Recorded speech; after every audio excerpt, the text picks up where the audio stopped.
കേരളത്തിൽ ഏറ്റവും മനോഹരമായ ജില്ല ഏതാണെന്ന് ചോദിച്ചാൽ നമുക്ക് ഒരൊറ്റ ഉത്തരവുള്ളൂ, അത് നമ്മുടെ പാലക്കാടാണ്. അപ്പൊ പാലക്കാടിന്റെ ചില പ്രത്യേകതകൾ കാണണ്ടേ? അപ്പൊ ഈ വീഡിയോയിലുണ്ട് കേട്ടോ. ഈ വീഡിയോ ഫുള്ളായിട്ട് നിങ്ങളൊന്ന് കാണുക. കണ്ടതിന് ശേഷം അഭിപ്രായം താഴെ കമന്റ് ചെയ്യാനും മറക്കരുത്. പാലക്കാടിന്റെ പഴയ പേര് നിങ്ങൾക്കറിയോ? എന്നാ കേട്ടോ, പാലക്കാടിന്റെ പഴയ പേര് പോറനാട് എന്നാണ്. കേരളത്തിലെ ഏറ്റവും വലിയ ചുരം എവിടെയാണെന്നറിയോ? അതും നമ്മുടെ പാലക്കാടാണ്.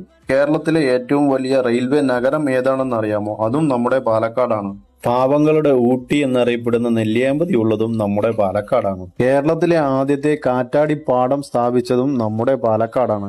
കരിമ്പനകളുടെ നാട് എന്ന് അറിയപ്പെടുന്നതും നമ്മുടെ പാലക്കാടാണ്. കേരളത്തിൽ പരുത്തി, കരിമ്പ് ഉൽപ്പാദിപ്പിക്കുന്ന ഏക ജില്ല അത് നമ്മുടെ പാലക്കാടാണ്. കേരളത്തിലെ ഏറ്റവും വലിയ ഡാം ഏതാണെന്ന് ചോദിച്ചാൽ അതും പാലക്കാടാണ്. കേരളത്തിൽ ഏറ്റവും കൂടുതൽ കർഷക തൊഴിലാളികളുള്ള ജില്ല അതും നമ്മുടെ പാലക്കാടാണ്.